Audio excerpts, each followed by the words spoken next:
Salutations, everybody. It is Matty here today. Hope you're all doing absolutely excellent. Today, we are sitting down to talk about Summer Games Fest 2025. Over and done with. If you skipped it, good choice. So what I'm going to do is a little bit different from our normal showcase recaps. Usually, I go over literally every announcement. This was kind of what I call the Jeff Keighley special at times, where there were moments I went, oh, these are ads. These aren't actually like trailers that I'm supposed to be reacting to, but they try to blur the lines between the two, and ultimately 2 hours long, a lot of stuff I didn't like. So I just thought, you know what, today I don't feel like being negative. I just want to talk about some of the things I did like. There was a lot of good stuff here packed in between, a lot of games that looked like Genshin Impact and a lot of games that just did not feel ready to be shown off. So let's just talk about what I liked, which there's a pretty decent amount, and also some just really funny announcements. But ending it with Resident Evil 9, good choice, left a great taste in my mouth. So ladies and gentlemen, if you're new here, you're into what's going on with gaming, we're going to have a lot of videos going out this weekend. So get ready, consider subscribing, and now a quick word from today's sponsor. The following video is sponsored by Mythwalker. Ladies and gentlemen, I got a game to put on your map. Today we're talking about Mythwalker. You pick one of 3 species to start off the game. They're all epic heroes, whether it be the Wolven, which is like a dog race, or the Anu, which are bird-like people. And then finally there are humans. Yeah, if you want to go ahead and be a human, okay, go ahead. That's because Mythwalker is a geolocation RPG where you fight monsters to level up. However, Mythwalker also has a tap to move system, so this allows you to move physically or use the tap to move system to get around the world. You can play with up to 3 players either locally or globally with the brand new tethering feature. Taking on tougher enemies, getting boosts to XP, gold, and other rewards, and you can even visit the city of Highport, which is the soul of Mythera, plus engaging in exciting mini games like swinging your pickaxe or wood cutting to yield more wood and materials to craft more items. The game has a lot going for it, so what are you waiting for? Check out Mythwalker in the link in the description down below, and shout out to them for sponsoring today's video. First game I want to talk about, Sonic Racing Cross Worlds. There's been a lot of leaks for this one. It's coming out September 25th. You over here, Mario Kart World, don't care about you anymore. Because guess what? I get to play as Joker on a kart. I get to play as Minecraft Steve on a kart. Hatsune Miku on a kart. And of course, Ichiban on a kart. Come on. Where else can you get that? They're about to do over at Sega the Smash Ultimate of Kart Racing. Threw a little jab at Nintendo, which I loved. Online crossplay. Love to see that. I skipped the online network test for Sonic Racing Cross Worlds, but just seeing what they're adding in, and then I've seen those leaks. SpongeBob Avatar. This is about to be amazing. So I cannot wait to see what they're doing. But look, man, I'm down with a little Sonic Racing, and the characters they're putting in got me hyped. Mouse PI for Hire has a release window of 2025. I feel like we've been waiting forever for this game, so I can't wait to see a hard release date for it, but just this gritty, noir, first-person shooter, really unique art style, like a lot of people defined it, like this Cuphead FPS. Very excited for this one, and like I said, feels like we've been waiting forever, so I want that hard release date, and I want to play it. I've seen so much of it. I've been sold for a while, so let's get that release date. But good to know we've narrowed it a little bit. Game of Thrones War for Westeros. Just thought this was an interesting announcement. It's so funny to see how many Game of Thrones things are popping up now after the show is over. And I know they have like the HBO prequel series now and everything, but War for Westeros, no gameplay, but still kind of just interesting that, oh, interesting, like a full-on RTS. So we'll be keeping my eye on that one. That's coming out 2026. Mundfish was here in a big way. They announced 2 Atomic Heart projects. The first was the sequel to Atomic Heart. Now, I will eat my shoe on camera if this game plays as good as the trailer looked. And I say that because, as many of you know, I walked out of Atomic Heart 1 not the happiest with the game, but the trailers before its launch looked amazing. And I started to get a similar vibe there where I got like mildly jaded, so I apologize for my pessimism, but they just need to really impress me with this one here. They defined it as a spiritual successor. There's no release date. It's just in development now, and they're focusing more on RPG mechanics. So that sounds great to me. Their art direction has always been fantastic. That's what brought me into Atomic Heart in the first place. It was very kind of BioShock coded, very retro future coded. So very interested to see what they've got going on here with Atomic Heart 2. No doubt I'll be keeping my eye on it, but I don't want to go in as hyped as last time. They also showed off The Cube Atomic Universe. This is an MMO RPG shooter, and when I saw this project announced, this gave me Kingdoms of Amalur vibes. When Kingdoms of Amalur came out in about 2012, this game was great. It was like, oh my God, this is a great fantasy RPG that's not Elder Scrolls right after the wave of Skyrim. It's got its own identity. And then they were like, we're going to do a sequel and we're going to do an MMO. And they really just poured a lot of money into it. And we know how that turned out. It died.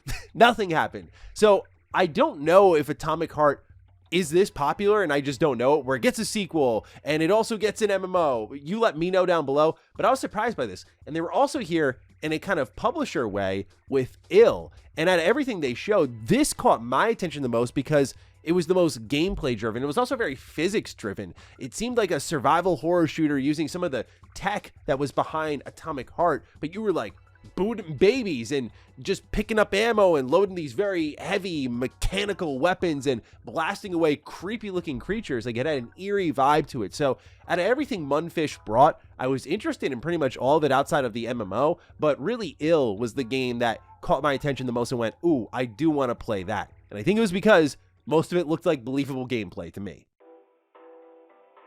Onimusha, Way of the Sword, just want to give that a shout out. I got a brand new trailer that's still coming out in 2026, and that looks amazing. When I really start narrowing it down, I feel like Capcom just hard carried this entire show, but Onimusha, just the way that it's not super fast paced really interests me. In a day and age where like everything's quick and everything's pairing and it's speed, production value, go, and you got this game where you're seeing like high deflex, low deflex, and it's very realistic, almost would be the right word to describe at least the fighting styles. I'm about what they're doing here, so very excited to finally get a release date on that at some point, but that's coming 2026. Out of Words was a really unique standout to me. This is a handcrafted co-op adventure. It feels like finally someone's coming for the Joseph Fares title and making like a purely artsy co-op driven game. But this one, just everything being handcrafted stood out to me, of course, because we love that, but it seemed heartfelt. It had a soul to it. So I'll be keeping my eye on this one. This is coming out 2026. Mafia: The Old Country, we already know the release date from PAX East is August 8th. Got another trailer. This game looks gas. I just cannot wait. Everything from the music to the acting to the performances, just getting a real good feeling about this game. So I'm hoping it lands in that area that the Mafia of old really did for me. Moving along here, I can't be the only one who thought Lego Voyagers was kind of a vibe. Lego Voyagers, no release date, but cozy. And I mean, I've shown it before many times, my Lego game collection. I love the Lego game. So anything Lego immediately has me like swaying at my screen, like, oh, whoa, Legos. But Lego Voyagers is like not your usual beat 'em up, simple Lego game. It's like, oh, this is like quaint and peaceful and vibey, and that's kind of what building Legos is to me. So I'm very interested. I want a release date. I want to play this one. This is one of those hilarious games to me. Nicktoons and the Dice of Destiny coming this fall. This is hilarious because we actually did a retrospective on Retro Rebound for the Nicktoons games. And we did that, I think, because of Nick All-Star Brawl too, but also because I grew up on these really bad co-op games. I think Nicktoons Unite was the best it got, and Nicktoons Unite was really mid. So to see them bring back the Nicktoons series in this action RPG style, and it's a Game Mill game, man. Game Mill is like the worst publisher of our time. Like, very few things this company puts out are of quality. If you want a good idea of the type of quality they put out Skull Island Rise of Kong. They put out The Walking Dead Destinies, like all in the same year. They put out some of the worst games I ever played in the same year. So anytime I see their name, I'm immediately cautious, but I just got a kick out of the fact that Nicktoons is back. Lies of P ruined my weekend plans. I really want to play and beat Death Stranding 1. I have been really focused on that. The Switch 2 already distracting me. But then here comes probably my favorite Souls-like game next to Bloodborne. And they're like, yeah, the expansion's coming out soon. I'm like, all right, cool, this summer. So a couple of weeks ago, I prepped my save file. I got to the point where you could pick up the expansion and just go. And then they decide, what if we shadow dropped it? And I'm like, oh, okay, well, I don't know if I have time for this. So I really want to play Lies of P Overture, but I don't know when I'm going to. But this is an easy dive in for me, and it looks incredible. And with so many Souls-like competitors in this showcase, this is why I celebrate Lies of P so much, because you see the difference. You see the production quality. You see the cinematics. You see the boss fights. the weapons, the animation quality, just leaps and bounds better than a lot of these Souls-like games. For example, if I were to dog on one game, Code Vein 2, crazy announcement by the way. I never thought we'd get a second Code Vein, this anime Souls-like game. I was not big on Code Vein, and for it to come around and put up what I thought was a bit of a stinker of a trailer like that, where the only surprising whoa factor was the game name, where I went, oh my god, what? Because at first I thought it was God Eater or something like that, but yeah, it's Code Vein, and when you look at that side by side with what we see over here with NeoWiz and Lies of P Overture, it's like, it's not even close. So that's why I celebrate this game so much. It is that good to me. After this, we saw Fractured Blooms. According to the trailer, this is based on a true story, but man, like, this trailer had all the energy, all the vibes. It had a little bit of life sim energy, like planting your vegetables and tending to your garden, but at the same time, it was very creepy and unsettling and very Silent Hill coded. So yeah, like, you're speaking to all my sensibilities right there. Very interested in Fractured Blooms. Deadpool got a video game announcement. MetaQuest 3 continues to keep VR alive and relevant, and say what you will, but they greenlight a lot of very interesting projects. I mean, Deadpool VR looks really good, just seeing the gun and grabbing enemies and slamming them on the floors and pretty much web slinging across the entire room.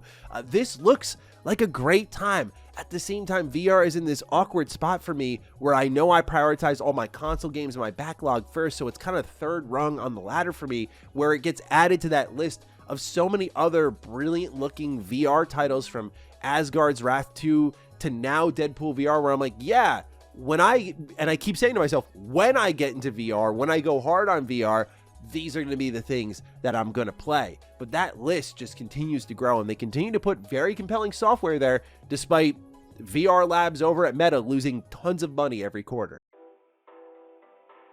The next game from Yacht Club got announced. I was really excited about this because Shovel Knight is amazing. And so it's Mina the Hollower, which we knew about, but now we actually get to see gameplay of it. It's coming out October 31st, and this is like a sight unseen purchase. Like, okay, this is when it's coming out?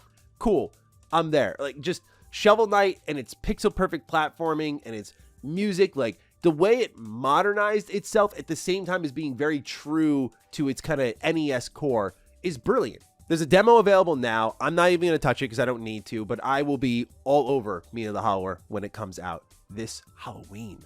Dying Light the Beast also looks sick. That's coming out August 22nd. August really starting to fill up, so I don't know if I'll be able to play this one because Mafia is the higher priority for me. That's what I'm talking about with these games being stacked on top of each other. It's like we're making really tough choices nowadays, but Dying Light the Beast looks really good. Mainly the combat, and honestly, to some extent, it sounded like the story was very personal because we got Kyle Crane back in the protagonist seat, and now like he's out on a quest for revenge, and he's using like giant hammer weapons to pound down zombies, and so he's been completely leveled up. So I feel like the combat could get a huge upgrade here in Dying Light the Beast. It actually was a Dying Light trailer with very little parkour, which I think says something. So that's part of the reason I'm excited, while also just tempering my expectations a little bit, because no doubt it'll be here, but like how much free running really will there be, especially if it's like the smaller standalone game? We'll see. Acts of Blood was a really cool announcement. This is dropping summer 2026, made by a single developer, and it's a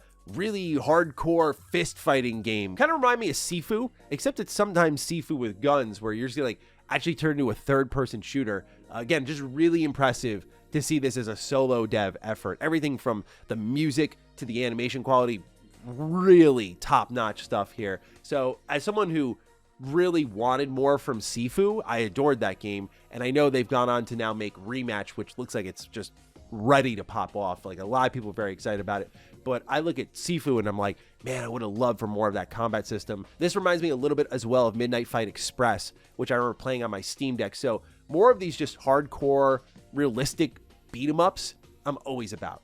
In 2026, you're also going to be getting a brand new Scott Pilgrim game, a new beat 'em up game. I immediately yelled to my wife about this because she adores Scott Pilgrim. It's like her favorite thing ever, and she was very excited about this one. The beat 'em up was pretty good. I remember buying the limited run version, and like online co-op for it was broken, so I never finished it. But what I did play of it was solid. I also know it's like a cult classic for many people. But yeah, to get like a brand new Scott Pilgrim game all these years later, pretty special announcement for a lot of people. But for me, just I like these beat 'em ups, so I'll be interested in checking this one out. Lego Party was announced again. Just soaring at my screen like, oh, Lego, cool. Not into Mario Party, but Lego Party got my attention. Coming out this year.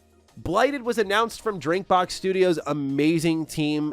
They have just been super helpful in like as a new developer. Like I've talked to some of the people at their team and like just sharing information, sharing resources on like where to find things. Just like really good people there. So I knew they'd been working on something for a while. I didn't know what it was. And to see Blighted, I was like, oh, this is like serious. Okay, like this is a little bit of a tone shift for Drinkbox, right? Like this is a team that previously did Guacamelee and Nobody Saves the World, and like they have their own messages and levels of seriousness, but Blighted was like on a different wavelength. So they just make super fun games, really good games. So I'm just, again, sold immediately by the name alone. So I cannot wait to check out Blighted, and congrats again to my friends at Drinkbox. Awesome team. This was a surprise announcement. I get Games on Fire energy from this announcement, so I just need to talk about it a bit. Wu-Tang Rise of the Deceiver got announced. This is the Wu-Tang Clan game that we talked about from Brass Lion Entertainment. It's real, and the snippet of gameplay we got, plus the music, I was like, oh, this is a vibe, man. Like, yes, I am so into this, but the trailer cut short. There was no like window or anything. It was just it exists kind of announcement. And what I've learned as someone who's covered the industry so much is when I get it exists announcement, I get one of two ideas. One, you're trying to hire, or two, the project's on fire and you're like buying time, just like getting people interested. Like, look, see, people want this. So I'm here to just say this game can be raw. Please keep it alive. To wrap up the show, Stranger Than Heaven gets, I guess, re-revealed. We saw it as Project Fantasy, 1943 Japan. What is in the water at RGG? What are they doing there? Dude, the body isn't even cold when it comes down to Pirate Yakuza in Hawaii. Like, this is already a game that I've been dying to get around to. And then all of a sudden, here comes another sick looking game. And when we first saw it, and it was just kind of Project Fantasy, like, okay, we'll see you in a few years. But then they show actual gameplay, like the fist fighting, the environmental interaction, flipping people over the bridge. We see the cutscene quality. You know RGG is about that amazing cutscene quality. So I'm watching, I'm like, this is far along. This could be next year. And knowing RGG and how they just pump out games, this could be like top of next year. Unbelievable. Like they're just, for all that we hear about how tough game development is, which it is, and just how hard it is to hit those deadlines and get games out, RGG just shows that there are levels to this, and I am so impressed, but also so excited. But to end the show, we get Resident Evil 9. This was one that looked like it wasn't happening, because in the middle of the show, we not only get a Resident Evil 8 promotion, I'm like, okay, like you're trying to gear people up, but then you also get Resident Evil 9 as a message, like, yes, you will learn about it soon. Our anniversary is next year. Stay tuned. And I'm like, what the fuck was that, dude? Like, I was actually kind of pissed watching it. And I mean, Capcom baited me beautifully because I was annoyed. And then at the end, I'm like, yes, there it is. This is definitely Resident Evil right away because, you know, it had that RE engine stink on it, if you will, in a good way. It's a good type of smell. But it's called Resident Evil Requiem. It's coming out February 27th next year. So really not that far away. Cannot wait to learn more about this one. I'm hoping that it's a bit different from what we usually get with Resident Evil. And by that, I mean the way the game is structured. I loved Resident Evil Village, Resident Evil 8. I thought it was a really great game. My biggest problem with it, though, is that it really leaned into what Resident Evil 4 was.